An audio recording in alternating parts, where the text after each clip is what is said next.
Alright, Shalom. Double honors to the apostles of GMS. Alright. Honest you brothers will be pushing this truth in sincerity throughout the four corners of the earth, standing fast stiffly, alright, and being a thorn, right, in Esau's heel and rather more, being the foot, excuse my phone, being the foot, alright, upon the serpent's head, man. Alright. And I just wanted to really, more than anything, just express some thoughts upon this article that's here, man. I got two scriptures prepared, so this is gonna be pretty much a quick video, right? But this article is pretty much letting you know, man. The Lord is, man. He's beginning to he's beginning to do what he said. Well, hey, it was expected that he's going to do that because he put his word above his name, if I remember the precept correct, man. Right? He said his word shall go forth out of his mouth, and it shall not return unto him void. Right? So when we speak about the race riots, you're going to see that in the scriptures and that, man. Alright? When we speak about the race riot, racial tension, they say religious hate crimes spike in 2 years, man. Really, man, two things come to mind, namely racial and religious hate crimes, man. Right? That's it ultimately, right, gonna implement, right, a social divide. Alright? And you're gonna have it to where these jakes are gonna realize, look, man, we outnumber the so-called rich. Alright, see that's the way Esau rules, man. See, when we get into power, man, we're gonna have you in subjection. We're not gonna fool you to believing that you're free. Okay? We're gonna have you in subjection. Alright, you're gonna be our slaves. We ain't gonna pretend like you're free or anything like that. See, what Esau does, he will let you believe, and that's really why they want to do their population depopulation thing, man, where they want to kill off like 6.5 billion, 6.5 billion people off the face of the earth, man. Alright? See, that's how Esau runs, man. He runs like a serpent, man. He runs like a snake. Alright? He'll play in the backgrounds there, doing all kind of wickedness, alright? Of which the vast majority of this racial tension, he set it up. Alright, so you can get this race riot going, because with a race riot, you can have an excuse to implement martial law, man. Of which that already, everybody should know about the Jade Helm thing that they're gonna run out there in out there. I think it's in cities like Texas and all of that, man. They're actually gonna do dry runs of having you people in martial law. And part of me is like, well, look at what happened in 9/11. Wasn't they doing dry runs there? Wasn't they doing drills then, man? All right. So I wouldn't be surprised if they have some kind of religious, quote unquote, right, crime, right, instigated by them so-called Muslims that they got out there, all right, that really work for them, man. All right, so they might have it to it, and then the troops that were in quote unquote training, they can use them motherfuckers to have you people in all kind of hell. All right, and the thing is, with all of these, with NATO, with all the countries involved in NATO and the so-called westernized world, when once one goes into a state of martial law, they're gonna treat it to where they can implement martial law in both countries, man. See, what's seen as a threat in America is seen as a threat in the UK, and what's seen as a threat in the UK is seen as a threat in America. All right, but what you're gonna find out is, all right, really the threat is you so-called white people, man. You're the cancer to the earth, all right. Right, and when you go into the ins and outs of what the so-called racial tensions and religious, really it comes from the Most High, right? But who's working that work upon the earth? It's you so-called elite banking families, man, setting up what do you call them? What you call them, man? Renter thugs and all of that, man. Right? These grimy niggas, you're gonna see you set them up as renter thugs, man. You make them instigate things, man. Right, you got actors out there that pretend like they be going through situations with this racial tension, this so-called religious hate crimes, and so on and so forth, man. That really the elites have done paid off, man. Man, when you see some of the stunts that Esau pulls, man, you really open your eyes out to it, man. You're like, God damn, the shit is whack, right? But your eyes are gonna be open out to it, man. Right, like they had the Ebola thing, alright, and they were taking videos out there in so-called Western Africa.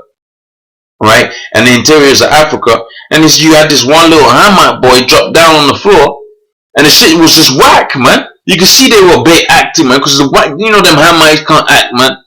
Right, so the dude just fell down on the ground, Right? He apparently passed out. You're telling me the cameraman's not gonna stop and help him out, man? Come on, man. So your shit is just whack, man. Your shit is whack, and you know people are beginning to see, right, that you are the devil, man. All right, and we are the thorn in your heel, and that brings me back onto the second point, man. Because we're the people that are bringing your lies to light, man. Waking the people up, so you can speak through the power on your heart of Yahweh Bashim Yahweh Shai. All right, we're the ones waking the masses of people out, right, to your madness. All right, alongside, you know, you got them truthers out there. They're doing their bit, but really, when you couple it with the scriptures, you're like, damn, that's deep, man. But it really isn't deep, because the scripture speaks about the simplicity that is in Yahweh Shai, man. All right, to where it's gonna be complicated to a dude like Nate, right? Like so-called hard rock truth, and the fucking nerve of it, this guy's gonna name like hard rock truth. Well, you go see how this guy pushes his agenda. It's all kind of soft, man. Right? It's so Americanized, man. Hard rock truth, my fucking ass, man. We should take that name, man. You're defining that statement, man. Right? You're going off saying that statement, man. You know, I'm being facetious, but you can understand, man. You take witness off in your hard rock truth. Come on, man. Alright? See, you got a lot of dudes within the circle of Israel that don't realize, man. These so-called religious hate crimes, they're gonna start pinning on these on you. Alright? Because they see you as a so-called hate group, man. Which brings me onto my first scripture quite nicely, which is the book of Matthew, the 10th chapter, all right, and the 19th verse. But this is speaking about really the elect. It says, but when they shall deliver you up, right, take no thought of what ye shall say, for it shall be given unto you in the same hour ye shall speak. See, that's speaking about the elect, right? But they're going to take the same ones of you that call yourself Israelites, but you're the more peaceable, you're more, friend, you're still in the same group, man. You're still in the same group, man. You can try to water down this truth all you like.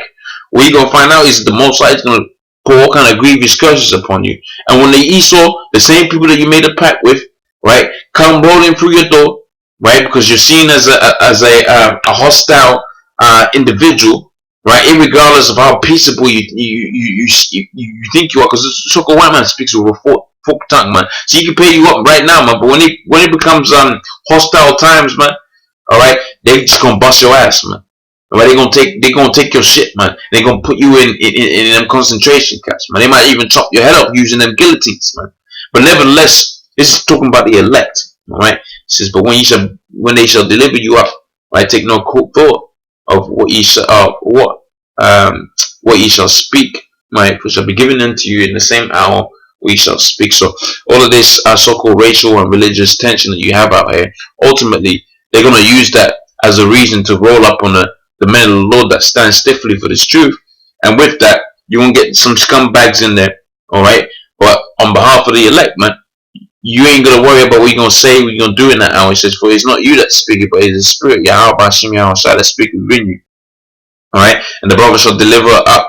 And he says, and the brother shall deliver up the brother to death. So you're going to have people in the family, alright, that call you, you know, a part of a religious hate group, right? And all that, man. Alright? They're going to demonize the truth, right? And that's what this precept is talking about here. It says, deliver brother to death, and the father, the child, and the children shall rise up against their parents, and shall cause them to be put to death, man. Right? It says, and ye shall be hated of all men for my name's sake, but he that endureth unto the end, endureth, right? Like a fucking soldier, man.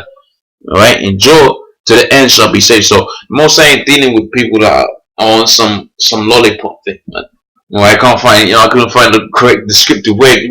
There's some people on some soft shit, man. Right? They want the sweetness, the better, so-called finer things in life. The most I ain't dealing with them guys. Alright?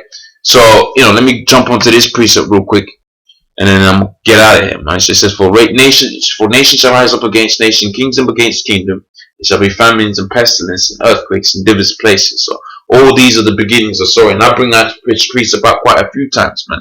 Right? Because you've been seeing all kind of earthquakes. And you're seeing nation rise up against nation. That's what racial and religious hate crimes is, man. That's nation rising up against nation. Alright? Now, pretty much with that, I ain't gonna go. It wasn't gonna be no deep, long video or anything like that, man. Hopefully that was edifying. Hopefully that sparked, some inspiration and some what do you call it, man? spark sparked you, man, roused you up, man. All right, quickened you. All right. With that, I'm gonna say double honors to the apostles of GMS. Honor to you brothers that be pushing this truth in sincerity. Shalom.